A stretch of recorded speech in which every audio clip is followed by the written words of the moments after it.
Non mais c'est pas possible là, j'en peux plus. C'est bon là, c'est trop faux que ça s'arrête. Oui bonjour, c'est la locataire. Les travaux sont toujours pas finis, vous m'aviez dit que ça prendrait une semaine, mais là c'est beaucoup trop long. Ah oui, je suis désolée, ça a pris un petit peu de retard. Oui super, mais désolée, c'est pas suffisant. Là, 2 semaines de travaux non-stop, c'est pas vivable en fait. Oui, je sais que c'est très contraignant, mais là je peux rien y faire. Non mais je comprends que vous puissiez pas arrêter les travaux du jour au lendemain, par contre vous pourriez proposer une baisse de loyer quand même. Une baisse de loyer? Comment ça? Je peux pas du tout profiter normalement de mon logement depuis 2 semaines, donc à un moment il faut bien compenser de mon côté aussi. Donc j'aimerais une réduction de loyer le temps que les travaux soient terminés. Ah non mais c'est hors de question. J'ai pas réduire votre loyer, hein, donc vous allez juste patienter.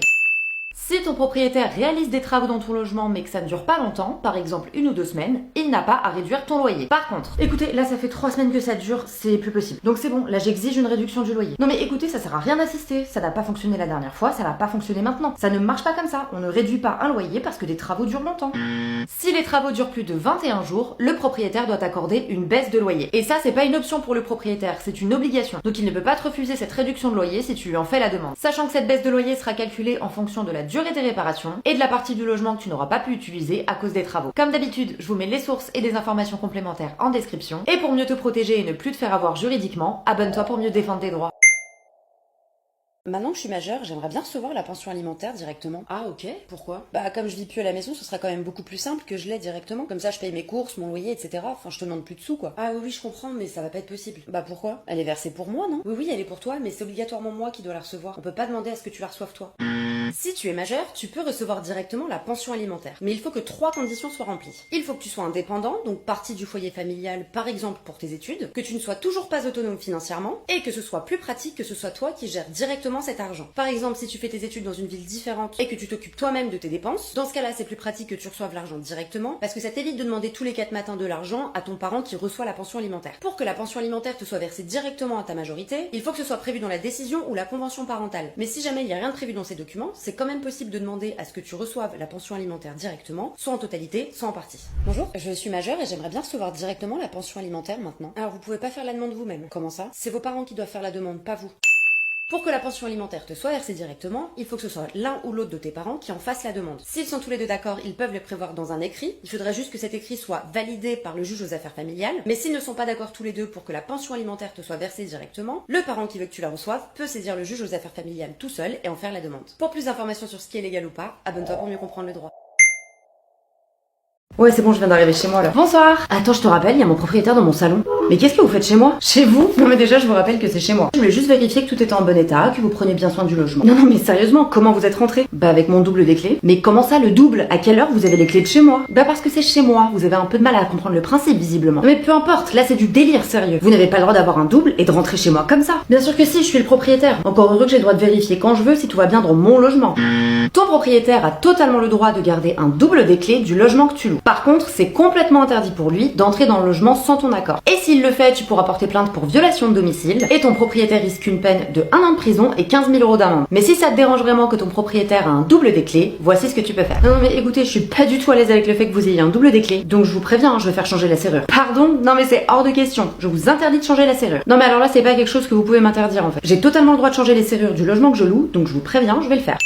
Tu as totalement le droit de changer la serrure. Par contre, quand tu quitteras le logement, il faudra que tu remettes la porte dans son état initial. Sinon, le propriétaire pourra garder de l'argent sur le dépôt de garantie, qu'on appelle plus souvent la caution, pour faire lui-même les travaux de remise en état. Et pour ne plus te faire avoir et mieux te protéger juridiquement, abonne-toi pour mieux comprendre le droit. Je n'ai pas été assez payée ce mois-ci. Vous venez d'arriver, il y a déjà un problème. Dites-moi. Bah, j'ai reçu 1 200 € alors que sur mon contrat, il y a écrit 1 500. Bah, c'est normal, vous êtes en période d'essai. Et en quoi ça change ce qui est écrit sur mon contrat? En période d'essai, en gros, vous êtes en formation. Vous travaillez moins bien qu'un vrai salarié. Donc pendant cette période, on vous paye moins, c'est normal.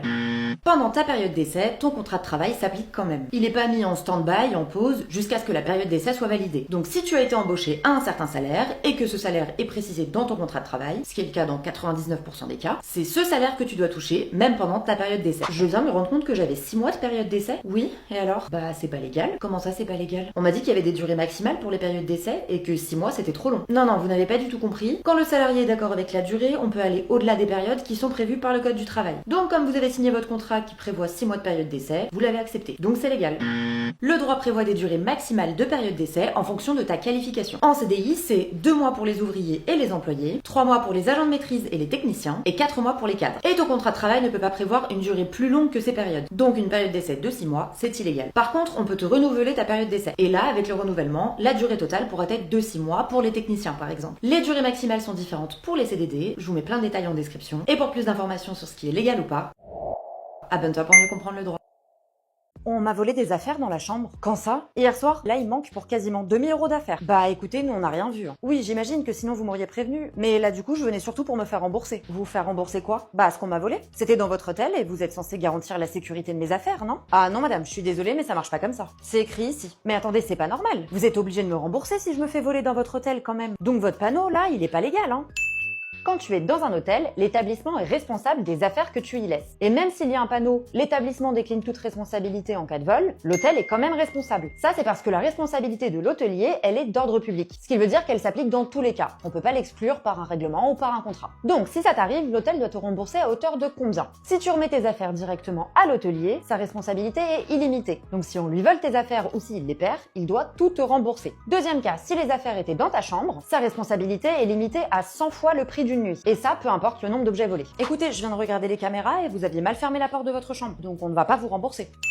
Il y a certaines situations qui exonèrent l'hôtelier de sa responsabilité. Si c'est toi qui as été négligent, par exemple t'as pas fermé la porte de ta chambre, si c'est un tiers qui n'a rien à voir avec l'hôtel qui commet le vol et que l'hôtel n'a pas pu l'en empêcher, ou s'il y a un cas de force majeure. Sachant que dans tous les cas, l'hôtel devra justifier, donc prouver, que un de ces cas s'applique pour refuser de te rembourser. Et pour plus d'informations sur ce qui est légal ou pas, abonne-toi pour mieux comprendre tes droits.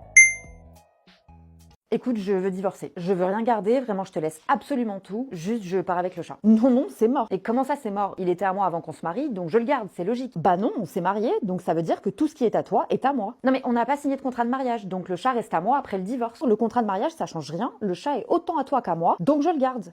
Un animal de compagnie est considéré juridiquement comme un bien. Donc en cas de séparation, il est soumis aux mêmes règles que les autres biens de votre couple. Dans le cadre d'un divorce, si vous étiez marié sans contrat de mariage, vous êtes soumis au régime de la communauté réduite aux acquêts. Ce qui veut dire que l'animal qui a été acheté ou adopté avant le mariage reste la propriété de celui qui l'a acheté ou adopté à l'époque. Par contre, imaginons que l'animal ait été adopté ou acheté pendant le mariage. Le chat, on l'a adopté ensemble, on était déjà mariés, il est à nous deux. Donc c'est mort, tu pars pas avec. Écoute, si on trouve pas de solution, j'irai voir un juge pour qu'il me donne la garde. Ben très bien, vas-y alors. T'as l'air si sûr de toi qu'on va te donner la garde, alors qu'on pourrait très bien me la donner à moi aussi. Non mais vu tes finances, t'es pas prêt de payer les frais de veto vu que le chat a probablement un cancer. Donc oui, il y a un peu plus de chances que le juge me donne la garde. Si l'animal a été adopté ou acheté pendant le mariage, il est considéré comme un bien commun aux deux époux. Donc dans ce cas-là, quand vous divorcez, vous allez devoir régler à l'amiable qui aura la garde de l'animal. Et s'il y a des conflits que vous n'arrivez pas à vous mettre d'accord, vous pouvez saisir le juge aux affaires familiales. Pour décider à qui il va donner la garde, le juge devra toujours privilégier son bien-être. Il va donc prendre sa décision en fonction par exemple des conditions dans lesquelles l'animal vivra, du temps que chaque individu peut accorder à l'animal, de la présence d'enfants dans le foyer ou non, et des ressources financières de chaque ex-époux. Et pour te protéger juridiquement et ne plus te faire avoir, abonne-toi pour mieux défendre tes droits.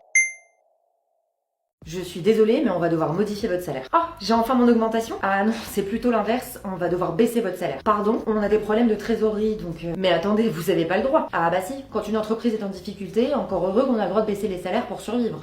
Si l'entreprise a de grosses difficultés économiques, l'employeur peut proposer une baisse de salaire. Mais on parle bien de proposer une baisse de salaire, il ne peut pas te l'imposer. Parce que ton employeur n'a pas le droit de modifier un élément de ton contrat de travail sans ton accord. Et comme ta rémunération est 99% du temps contractuelle, donc écrite dans ton contrat de travail, pour pouvoir modifier ton salaire, ton employeur ne peut pas te l'imposer. Il faut que tu acceptes cette modification. Écoutez, on a de très gros problèmes de trésorerie en ce moment, donc on doit vous proposer de baisser votre salaire. Non mais attendez, les finances de l'entreprise, c'est pas mon problème. Donc non, je refuse, vous n'avez pas baissé mon salaire. Bon bah d'accord, dans ce cas-là, on va devoir vous licencier. Mais attendez, ma rémunération, elle est écrite dans mon contrat de travail. Donc vous n'avez pas le droit de me licencier juste parce que je refuse qu'on baisse mon salaire. Si ton entreprise a de grosses difficultés économiques et te propose une baisse de salaire, mais que tu la refuses, ton employeur ne peut pas baisser ton salaire de force. Par contre, il peut engager une procédure de licenciement économique contre toi. Je vous mets des infos sur cette procédure dans la description. Et pour plus d'informations sur ce qui est légal ou pas, abonne-toi pour mieux comprendre le droit.